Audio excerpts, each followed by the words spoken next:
Y así iniciamos un programa más, como todos los lunes a las 6 de la tarde de Septe Narte. Idea y conducción, Gerardo Cruz Lara por esta Sur Radio por internet, magiclatinosvegas.org, la otra cara de Sin City, desde Las Vegas, Nevada, para el mundo. Buenas tardes, Hola, Gerardo. ¿qué tal? Muy buenas tardes, ¿cómo estamos? Buenas tardes. Pues bienvenidos a todos aquí a platicar de cine como cada semana. Como pueden darse cuenta, en esta ocasión tenemos a un invitado especial, y es especial porque es otro, como prácticamente todos nosotros, amante del cine, ¿no? Quiero comentarles que una de las primeras veces que vine aquí a la cabina a hablar de cine, ya el señor me había hecho favor de dejarme aquí una muestra de su colección de libros de historia del cine. Entonces, sin duda, un gran amante del cine, y pues muchos de ustedes ya también lo conocerán porque ha sido muy activo aquí en el canal. Muchísimas gracias por la presentación, y muy agradecido por participar en algo que es tan convocante, porque uno puede preguntarse, ¿hay algo que acerque a tanto a la gente y le guste a tanta gente como lo es el cine? Yo me encuentro difícil encontrar un ángulo de la actividad humana que nos hermane tanto. Sí. Quizás solo comparable con la televisión, que ha venido redefiniéndose con las nuevas tecnologías, al igual que el cine. Y bueno, no sé exactamente a dónde vayamos a parar, pero yo persistiré en seguirle llamando cine. Indudablemente la televisión tiene un lugar muy importante en la vida del ser humano, pero también pienso que de alguna manera es hijo del cine, porque mucho de lo que es el cine se ha volcado, ha nutrido y ha formado a generaciones de actores, actrices, guionistas, y podríamos decir que es un hijo predilecto del cine. Pero ahora no vamos a hablar de la televisión, que hay mucho para decir. Sí. Nos vamos a dedicar a la cuestión cinematográfica, que es algo que nos apasiona a muchos y que realmente ha sido parte de nuestras vidas desde Sí. nuestra más temprana infancia. Sí. Y de alguna manera, en esto de los ancestros, es deudora el tema del cine es deudora de la radio. Esos orígenes, Acertá mejor el micrófono del medio. esos orígenes que son comunes, dan lugar a cuestiones y a producciones que nos han enriquecido a todos, porque hemos pasado nuestra vida mirando la televisión, en la televisión y en la radio, muestras del cine. Podríamos hacer una larga lista de eso, pero realmente toda la comunicación está emparentada, pero la convocatoria del cine es inigualable. Sí, igual, sí, y sigue así. Y bueno, de lo que vamos a hablar hoy viene un poco relacionado con lo del tema de la semana anterior. La semana anterior hablamos de las divas en el cine, ¿no? De esas grandes mujeres. Qué maravilla de tema. Sí. Mis felicitaciones para esa muestra que ha sido tan notable de traernos a la memoria las inolvidables divas del cine. Sí. Pero hoy viene el de ellos. Hoy viene el de ellos, el de los galanes, si les podemos llamar de alguna forma. Creo que el título comparable, equiparable a lo que fueron las divas es el galán, ¿no? Y el galán de cine tiene también sus características como las divas lo tenían, ¿no? Y coinciden en algunas cosas, ¿no? Pero siento yo que el galán de cine no tiene esa actitud subida que tenían muchas de las divas, de prepotencia, de no me mereces, ese tipo de actitudes. El galán siento yo que dentro de su encanto es el ser más cercano, si no cercano, más posible a la proximidad, ¿no? Probablemente es una muy interesante ángulo de ver cómo los géneros humanos, hombre y mujer, se reflejan en la realidad. No sé si eso tiene que ver ya es una cuestión sociológica, si tiene que ver con el mundo actual o el pasado, pero yo me inclino a pensar de que de alguna manera deriva el universo de los galanes, de alguna manera deriva de las divas. Hay una relación que podríamos llegar a pensar que los galanes, sin alguna de esas divas, tal vez no hubieran tenido tanta proyección. Indudablemente es un juego de conjugaciones, sí, de roles el cine, pero ¿sería posible pensar alguno de esos galanes sin la tradicionalidad de esas divas? No, indudablemente no corresponde, pero es una maravillosa conjugación. Sí, pues mira, creo yo que también como con las divas platicábamos de que en un principio quizás las divas más influyentes, más importantes se dieron al principio. En el caso de los galanes no es tanto así, pero sí hay un galán que rompe con todo, inclusive lo que había pasado con las divas, y es muy temprano en el cine, que es Rodolfo Valentino, ¿no? Que fue una revolución. Antes de él no creo que hubiera pasado nunca algo así, ¿no?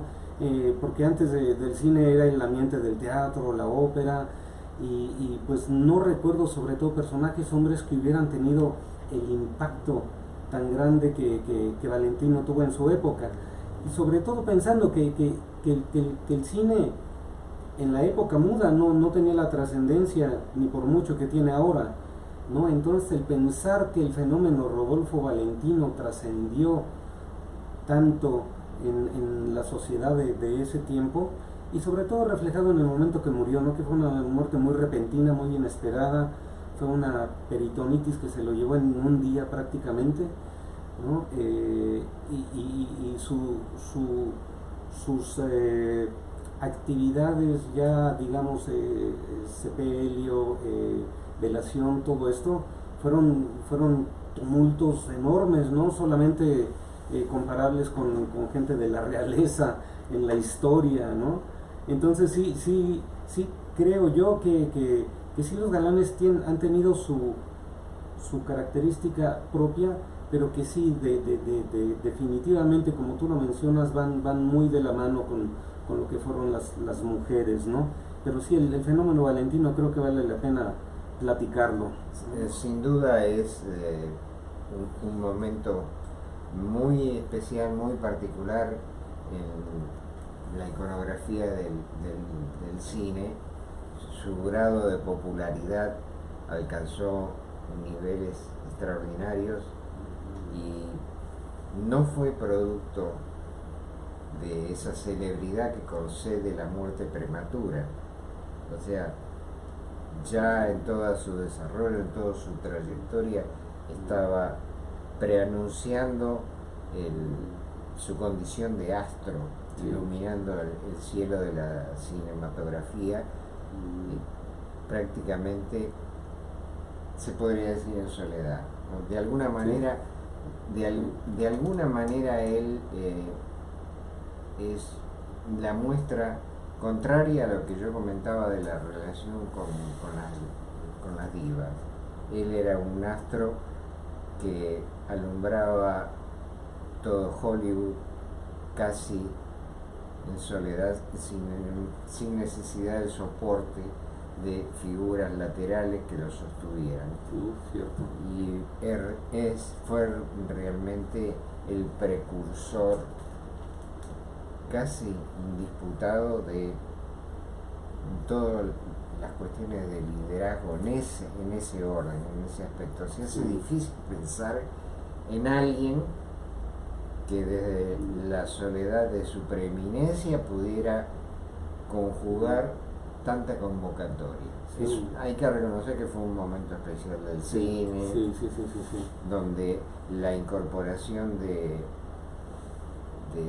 la cuestión de la sonorización hizo mucho por el acercar al ídolo a las multitudes. Sí. Pero de todas maneras, sin duda, si hay que inaugurar cualquier capítulo del análisis, hay que hacerlo a partir de él. Con Valentino, sí. Y sí, Y aparte el primer Latin Lover. Latin Lover, exactamente. Eso es, creo yo, bien importante, ¿no? El primer super galán de Hollywood, un Latin Lover, ¿no? Italiano. Yo me atrevería a decir que podemos señalar que fue el primero por la magnitud con que irrumpió en la cinematografía y el gran desarrollo que tuvo de su convocatoria en el público. Pero indudablemente hubo otros que fueron paralelos a él, que fueron realmente notables, pero que no alcanzaron la magnitud de Rodolfo Valentino. No sé, podríamos pensar en Nolan, podríamos pensar en Colman y en muchos otros que han tenido presencias notabilísimas. Sí. Pero indudablemente la trayectoria de Valentino no nos deja lugar a dudas. Sí. También en el cine mudo y ya después en inicios del sonoro también se dio mucho el galán de cine como el gran aventurero, ¿no? El gran héroe, el simpático de mil batallas, ¿no? Ya no tanto el Latin Lover de Valentino, ¿no? Que creo que empezó un poco con Douglas Fairbanks y su primera película del zorro, ¿no? El zorro mudo creo que fue el primer galán aventurero, ¿no? En el cine, por lo menos el primero que yo recuerdo o que tuvo cierta trascendencia, ¿no? Sí, ese personaje que tanto atractivo generó en la digamos en la audiencia, en las personas aficionadas al cine. Hay que recordar dentro del periodo histórico y social en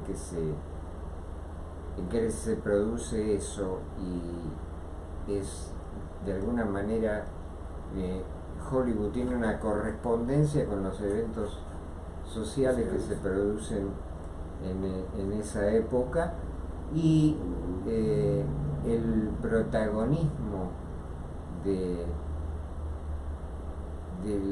del aventurero, que de alguna manera responde al personaje icónico que compra la audiencia, que compra el espectador, es aquel individuo que puede luchar por causas que no son personales, que son propias de el caballero andante. Y eso de alguna manera entroniza algunos intérpretes que han sabido llevar o han podido llevar eso a lugares muy destacados e inolvidables dentro del cine.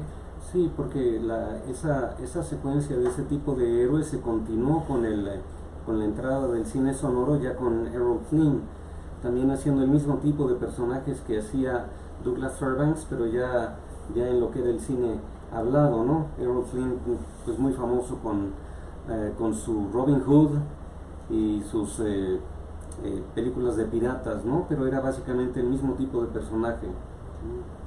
Sí, se empiezan a agregar algunos ingredientes. Indudablemente el cine sonoro va aportando un abanico de posibilidades donde ya, además de la característica del personaje central, empiezan a aparecer la contraparte, que es el villano. El villano. Uh-huh. Y eso es algo que se desarrolla notablemente y nos encontramos con duetos históricos que, como los que acompañaron a divos tan notorios como Tyrone Power. Entonces sus contrapartes, sus adversarios tienen una capacidad de soporte para el rol central que habría que analizarlo en detalle. Sí. Pero uno se pregunta cómo sería posible El prisionero de Zenda sin Basil Rathbone, que fue el villano del prisionero de Zenda. Sí, claro. Y bueno, la contraparte es la que hace brillar más, también en el modo que lo hacía Hollywood, ¿no? Hacía brillar más a la estrella, ¿no? Al salir triunfante siempre de las situaciones, que era la secuencia típica de Hollywood, ¿no? Ya después el cine sonoro fue evolucionando, ¿no? Como todo, y evolucionó ya, siento yo, en otro tipo de galán. Ya no era el de las grandes aventuras, se empezó a convertir más en el de la gran personalidad, ¿no? Que era atractivo no por lo que hacía, sino por la manera en la que atraía, ¿no? Y bueno, también una característica casi siempre desde el principio de los galanes, y que es equivalente a las divas, es la belleza física, ¿no? Creo que también es una característica del galán de Hollywood en su mayoría, ¿no? Y creo que en esta etapa se empieza a ver un poco más, ¿no? Porque en Valentino, pues era un hombre atractivo, pero no era así de parar el tráfico, creo yo, ¿no? Douglas Fairbanks también tenía su atractivo físico. Errol Flynn quizás fuera el más prominente en ese aspecto, sí, el más notorio, ¿no? Pero llegan ya con el cine sonoro actores de muchísima personalidad, y así, por poner un ejemplo, quisiera yo traer a Clark Gable, ¿no? que era un actor que no sé si hayan tenido la oportunidad de ver unas fotografías que hay por ahí de Clark Gable en su vida diaria, sin como dicen en el teatro o la televisión, sin toda la producción encima, es decir, sin el maquillaje, no peinado y todo eso. Tenía ojeras de color, ¿no? Bastante notorias, ¿no? Tenía las orejas muy grandes, ¿no? Era un poquito. Sí. Era un chihuahuita. Más o menos. Pero tenía una personalidad del señor que había que voltearlo a ver. Yo creo que era imposible que él entrara a un cuarto y pasar desapercibido, ¿no? Él impuso la personalidad en el galán de Hollywood ya por sobre los atributos físicos, ¿no? Porque tampoco era así un actor con una amplitud dramática muy grande, ¿no? Era cumplidor, era buen actor, ¿no? Pero no era así de las maravillas que ha dado el cine, ¿no? Pero absolutamente una personalidad que atraía, pero bastante fuerte, Sí, ¿no?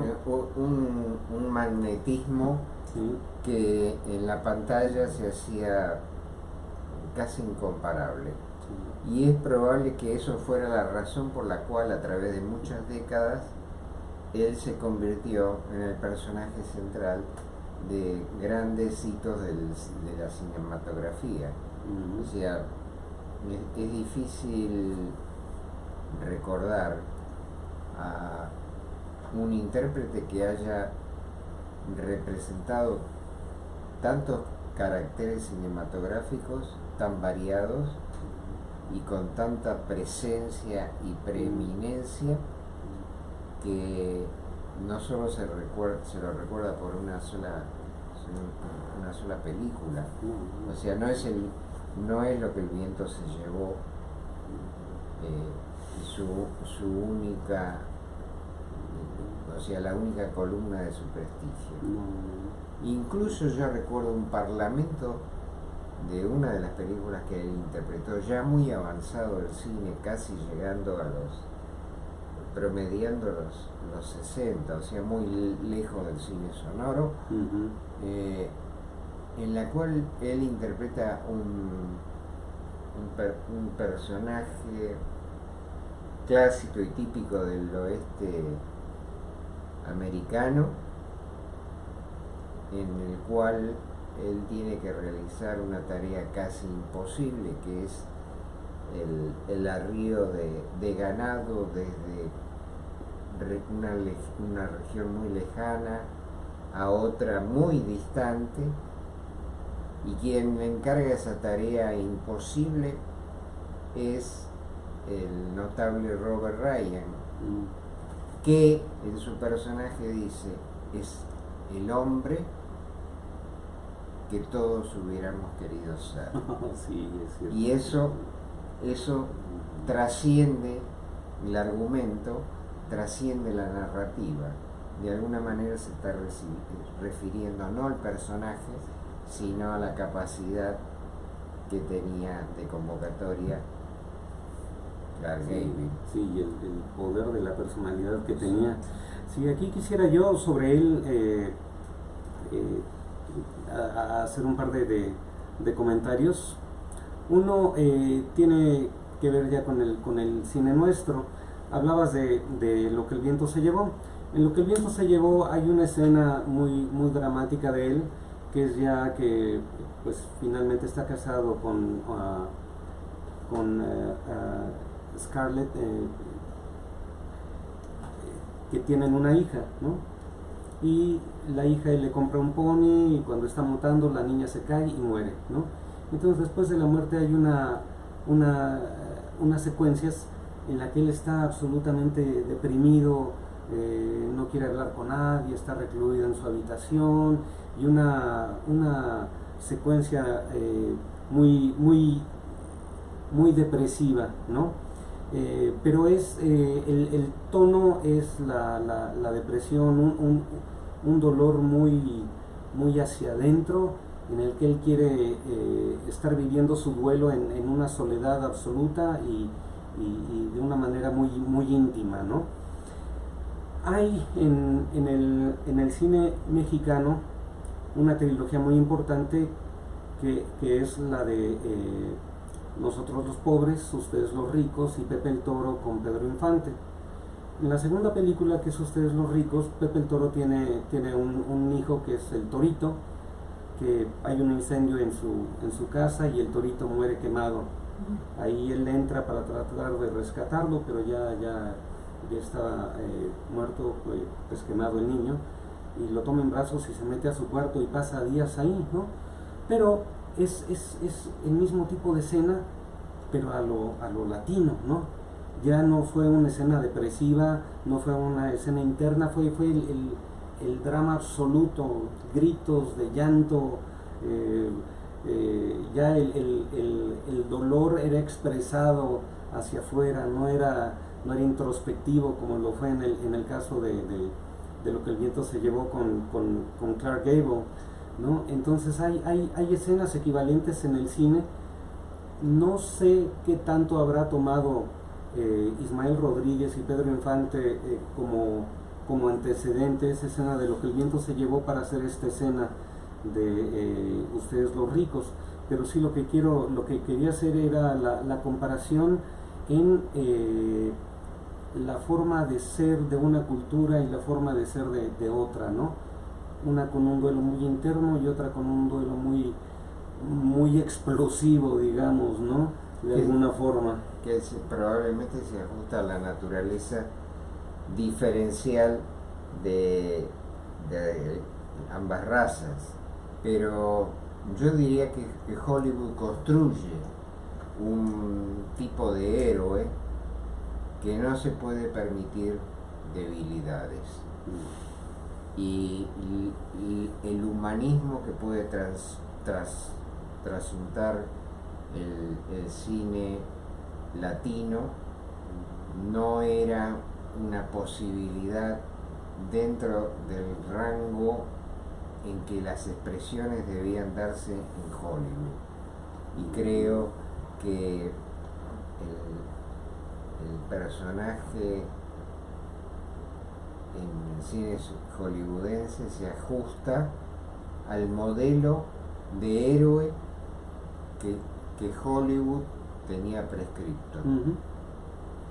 Entonces, la naturalidad que podemos encontrar en otras expresiones significativas y paralelas en otras cinematografías no tenía lugar probablemente en el cine hollywoodense, que era contemporáneo y de alguna manera reflejo de lo que sucedía en el mundo.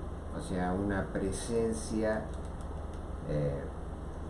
militar y dominante en el mundo que debía reflejarse en los personajes que gestaba. Creo que así como no podía haber debilidad en la política y la presencia militar de Estados Unidos, Hollywood no podía tener héroes que se permitieran la extroversión que otras latitudes podían generar. Vamos a saludar a Marisol Buceta Rivera, que nos está viendo. ¿Qué tal? Buenas tardes.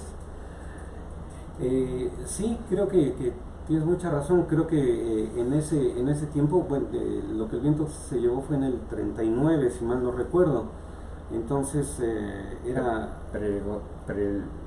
preliminares de la Segunda Guerra Mundial, pero ya con los conflictos que la desataron ya muy avanzados, ¿no? Entonces Estados Unidos no se podía dar la libertad de mostrarse a sí mismo en sus personajes débil, ¿no? Ni en el cine, ¿no? Lo otro que quería platicar de Clark Gable, uno de sus matrimonios fue Carole Lombard, otra actriz de Hollywood, y lo traigo a colación porque Carole Lombard falleció muy joven y falleció en un accidente aéreo, justamente aquí muy cerca de Las Vegas, en lo que son las Spring Mountains, lo que es Mount Charleston, Red Rock y todo eso. Toda esa cordillera, si se le puede llamar así, son las llamadas Spring Mountains, y el avión de Carole Lombard fue a dar ahí. De hecho, uno puede visitar el lugar, que no es de muy fácil acceso, y todavía se encuentran algunos vestigios del avión, ¿no? Y que fue un hecho que de alguna manera puede considerarse relacionado, vinculado o derivado de la épica hollywoodense. O sea, una pareja casi mítica. Ella continuas presentaciones para las las Fuerzas Armadas y la búsqueda desesperada de él, de sus restos. O sea, fue casi un guión cinematográfico. Sí. De hecho, no, ahora que lo mencionas, no sé si se habrá hecho alguna película al respecto. Yo por lo menos no la recuerdo. No que yo sé, porque tuvo tanta difusión esas imágenes que hubiera sido muy difícil realizar y además muy doloroso el tema como para realizar una secuela cinematográfica que siguiera reviviendo ese duelo. Y bueno, que siguiendo más o menos con una secuencia con las épocas, ahora quisiera yo mencionar a uno que a mí me cuesta mucho trabajo clasificar, porque para definir el programa yo sí quise decir los galanes, porque tienen ciertas características en la que no entran, digamos, los primeros o los grandes actores, ¿no? Ellos tienen características muy distintas, ¿no? Pero este que voy a mencionar no sé en dónde meterlo. Humphrey Bogart. Ay, qué divino. ¿No? Porque no era el galán típico, no era bonito, ¿no? Su personalidad no era melancólica, ¿no? Su voz era la típica que se imponía en la época del villano mafioso. Hey John, come here. O sea, que yo veo a Bogart en una película y me atrae, me llama la atención, pero no entiendo por qué. Yo seguiría ubicándolo con el respeto de la opinión de otros, seguiría ubicándolo no en el rango de un actor, que hay que reconocerle que el personaje que él definió en el cine norteamericano lo llevó a cabo con inigualable precisión, pero lo seguiría definiendo dentro del rango de los galanes, porque él representa a un nuevo tipo de héroe que es característico no solo del cine, sino que como el cine hollywoodense recoge las perspectivas del espectador norteamericano, él conjuga las cosas que esa etapa del cine estaba viviendo en el marco de la sociedad. O sea, el personaje, el héroe solitario que lucha no dentro de una causa universalizada, sino dentro de lo que el ciudadano medio estadounidense podía sentir en determinada época, donde no todo era participar de una aventura mítica nacional, sino un personaje abriéndose paso en un mundo y un universo que no le era propio, que le era difícil, pero que él podía someter a fuerza de voluntad, sin entrometerse en la dinámica del escenario, aunque participara de en otro país, en otro ámbito, y él pudo llevar a cabo esa misión que junto a otros, yo diría, creó un modelo en el cine norteamericano que fue el detective clásico, así como John Wayne porque antes que él hubo otro, John Wayne desarrolló el cowboy intrépido, y creo que que sí, yo lo encuadraría dentro de los galanes clásicos, porque ese personaje cínico arrastraba la atención en los guiones, en la película arrastraba la atención de los personajes femeninos. Marisol Buceta Rivera dice hola a todos y Dulce Sol dice saludos. Muchas gracias. ¿Qué tal? Saludos, muchas gracias. El programa, Sí. si no, no vamos a pasar. Sí, gracias. Y bueno, no, o sea, es un tema muy amplio y da para mucho. Para hacer dos programas, Sí, ¿no? Sí, Bueno, dos no. solos, ¿no? Sí. Me parece que para mucho más. Sí, Si no sería un reduccionismo del sí, cine. sí, pero bueno, tengo aquí algunos que quisiera yo nada más mencionar por pertenecientes a la época, pero quizás no de la trascendencia de los que hemos mencionado, pero que sí vale la pena mencionarlos, no muchos, como Gary Cooper, Cary Grant, Montgomery Clift, el mismo Gregory Peck, que pues Gregory Peck sí era mucho más actor quizás que todos ellos, Sí, ¿no? sin duda, ¿no? estamos de acuerdo. Ajá, pero que Sí. también tenía esa personalidad tan atrayente del galán, ¿no? Y bueno, creo que hasta ese punto el galán en mucho había manejado una imagen de macho salvador, si podemos globalizarla o generalizarla de alguna manera, ¿no? Y en los años 50 ocurren un par de cosas, creo yo, trascendentales para la historia del cine, ¿no? Que quisiera mencionarlas, ¿no? Que cambiaron el rumbo de Hollywood y los galanes a partir de eso, ¿no? Uno es un personaje muy relacionado con el cine en varios de sus ámbitos, que es Lee Strasberg. Lee Strasberg revolucionó sobre todo la parte actoral dentro del cine de una manera que no sucedió antes y que no ha vuelto a suceder. Como antecedente, Lee Strasberg tomó toda la teoría de digamos, el gran iniciador como maestro de la actuación, que fue un ruso, Konstantin Stanislavski, que hizo un método actoral, pero era un método no muy detallado, pero sí ya por lo menos seguía un orden, ¿no? Lo que hizo Lee Strasberg fue tomar ese método de Stanislavski y llevarlo prácticamente a sus últimas consecuencias, ¿no?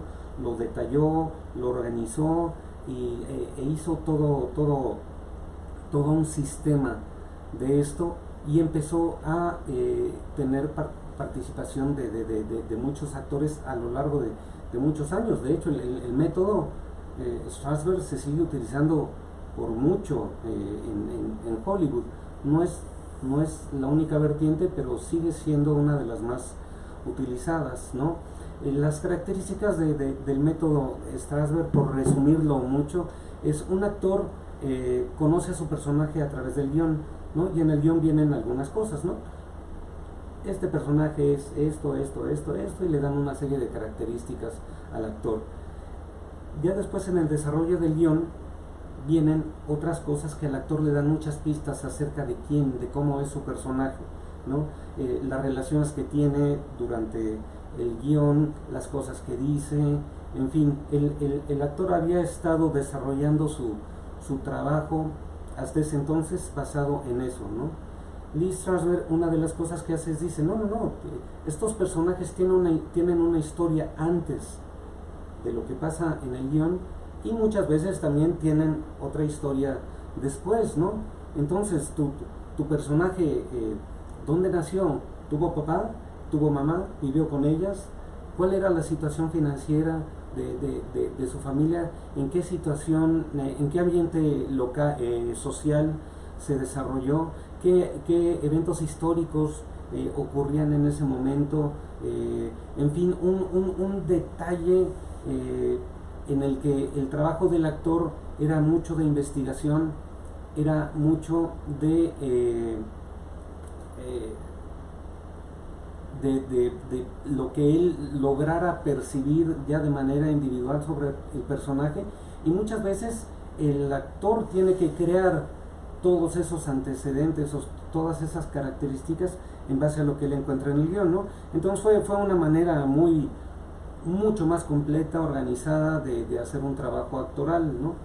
Y esto nos lleva a los siguientes que quería mencionar, que ya son actores de la época de los 50 que fueron trascendentes y que usaron el método de Lee Strasberg, y que son enormes los dos, ¿no? Y el primero es Marlon Brando, ¿no? Que es una cosa casi inexplicable en la historia del cine, ¿no? Creo yo que no ha habido un actor con un atractivo tan animal como el que Marlon Brando tuvo en su juventud, ¿no? Ese personaje Kowalski del tranvía llamado Deseo, ¿no? Es inolvidable, ¿no? Y es un clásico, y tanto el personaje como la interpretación de Brando cambian abruptamente lo que era el galán, ¿no? Aquí ya era un galán al que no despertaba suspiros, ¿no? Sino que lo tomaban de aquí y le decían, vente, vamos al cuarto, ¿no? Ese era el tipo de pasiones que despertaba Brando, ¿no? Y junto con eso, sucio, mal hablado, seguramente hasta olía mal, ¿no? Entonces ese es un galán completamente nuevo en la historia del cine, ¿no?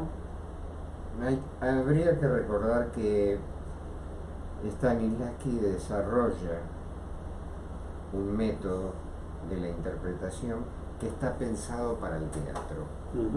Y Lee Strasberg lo que hace es utilizar esa extraordinaria herramienta para aplicarlo a la cinematografía y dar lugar entonces a la aparición de este nuevo tipo de galanes que incorpora un grado de humanidad que lo hace ya totalmente distinto del héroe clásico, en algunos casos hasta convertirlo en un antihéroe. Pero bueno, estamos hablando ya de un periodo mucho más avanzado de la cinematografía, donde ya el cine hollywoodense comienza a relacionarse y a vincularse con el cine europeo. Hay una correlación con las producciones italianas y francesas, donde ese tipo de personajes antiheroicos ya son comunes y reflejan un tipo de sociedad post Segunda Guerra Mundial que conlleva una globalización de las emociones y de las características a las que Hollywood no se puede sustraer. Hollywood empieza a reflejar lo que ya el mundo en otras latitudes estaba trasuntando, estaba dando lugar con directores magníficos como Rossellini, como De Sica, como Antonioni, como Godard, en el cine francés. Entonces ya esa diversificación enriquece a la cinematografía hollywoodense, y es importante señalar que Hollywood acepta el reto, no se queda atrás y genera la participación del drama humano desde el ojo de la cámara. Sí, en lo que comentas es muy importante lo que decías de Stanislavski, que su método está diseñado para el actor de teatro, y es muy importante identificar que la interpretación de un actor en teatro y en cine es muy diferente, ¿no?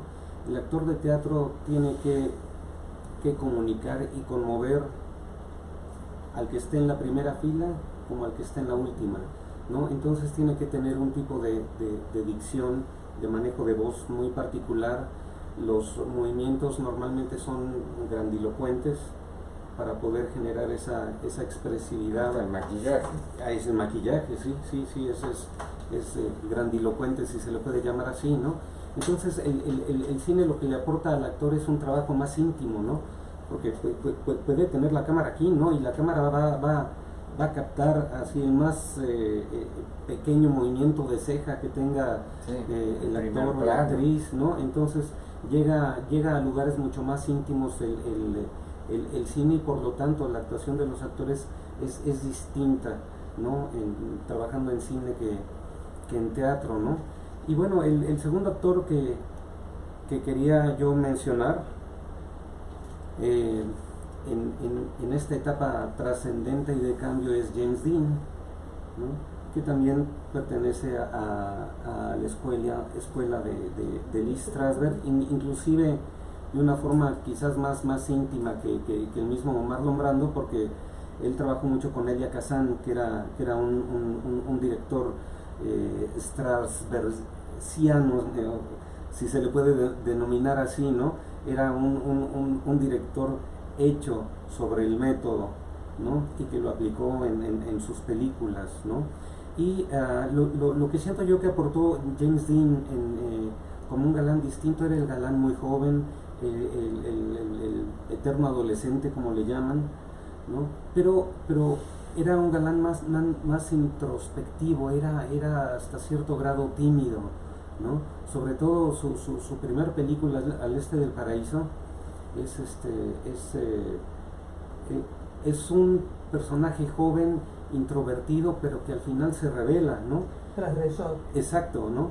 Y ya después esa rebeldía continúa con Rebelde sin causa en su segunda película, ¿no?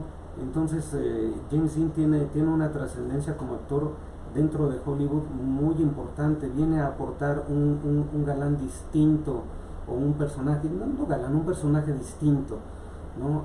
Al que había habido siempre en Hollywood, ¿no? Junto con Brando y algunos otros de la época. Digamos, desde mi punto de vista, de mi observación, que por supuesto admito que es absolutamente particular,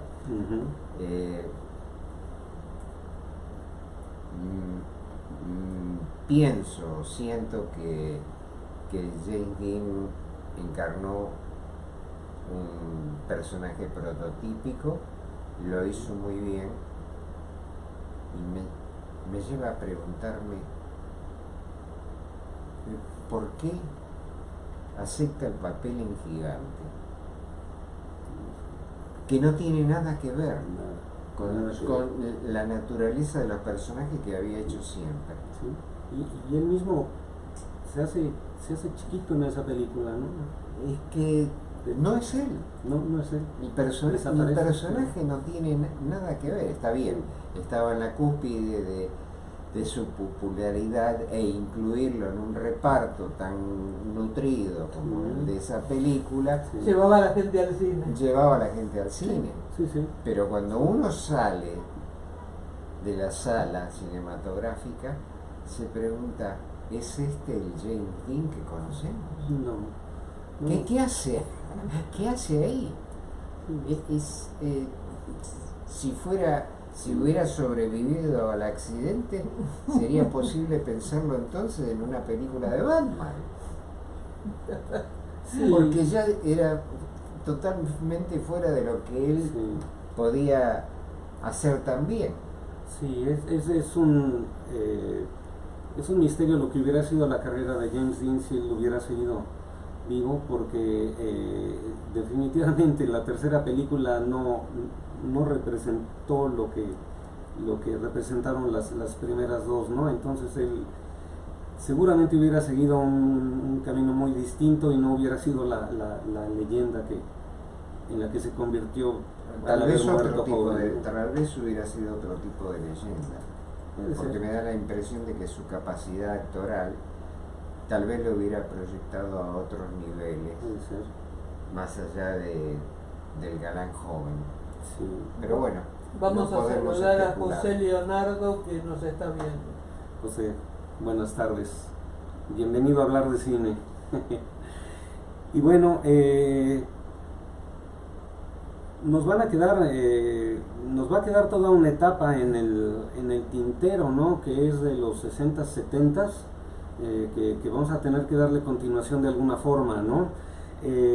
Quisiera, para cerrar, porque es un poco algo que hace una transición y que no es una película y que no es un actor nada más, sino es un personaje que es una serie de películas que es James Bond, ¿no? Acá el galán empezaba por el personaje, ¿no? Y el galán, el personaje se impuso a los actores a pesar de haber tenido un actor tan grande como Sean Connery en un principio, ¿no? Pero acá el importante era James Bond, ¿no? Y los que lo interpretaban tenían que ajustarse, ¿no? Y algunos lo lograron mejor o peor, ¿no? Ya pasa al gusto personal.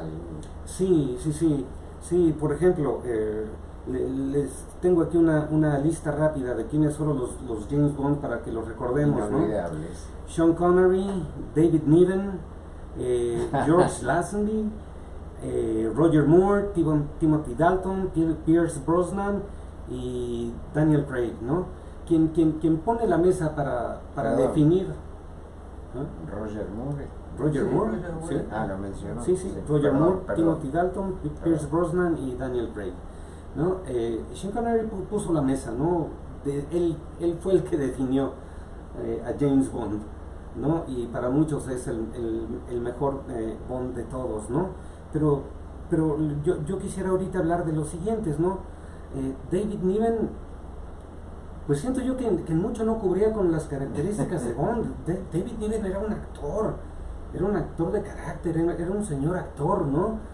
Entonces yo lo sentí muy incómodo en ese papel, ¿no? Además quizás la parte física no la daba tanto, ¿no? Y después George Lazenby, el más desconocido de todos los James Bond, él al contrario daba la parte física muy bien, era un tipo muy bien parecido, pero no tenía la personalidad, pero ni de una mosca, ¿no? O sea, no, era muy falto de personalidad, por eso nada más hizo esa película, ¿no? Yo tengo que reconocerle a Hollywood algo muy importante: la capacidad de recuperar los errores, aprender de ellos y proyectarse a otros niveles. George Lazenby y David Niven evidentemente fueron dos intentos fallidos, Sí.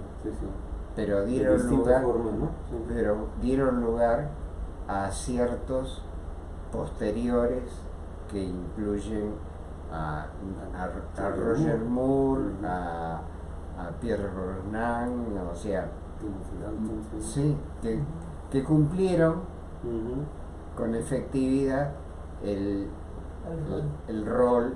ujú. Y Saludamos a Mapi Durán que nos está viendo y se nos Hola, acaba el Mapi, tiempo. buenas tardes. Pues sí, nos vamos a despedir aquí. No sé exactamente cómo lo haremos, pero vamos a terminar esto que iniciamos. No podemos quedarnos así, ¿no? Entonces, bueno, pues muchas gracias por estar con nosotros. Muchas gracias por estar con nosotros, por las opiniones, por la cultura cinematográfica. por mi parte, muy agradecido de permitirme participar en algo que es tan caro para mí, tan agradable como es recordar aquello que nos acompañó durante etapas de nuestras vidas y que de alguna manera nos ha reflejado y nos seguirá haciendo participar de algo tan... Marisol Buceta dice gracias a ustedes. Y así nos despedimos hasta el próximo lunes a las 6 de la tarde en este su programa que se llama Septe Narte. Idea y conducción Gerardo Cruz Lara, por esta su radio por internet magiclatinosvegas.org, la otra cara de Sicily, desde Las Vegas, Nevada, para el mundo. Y Mapi Durán dice: qué lujo con el profe Roca, felicidades. Muchas gracias. Me van a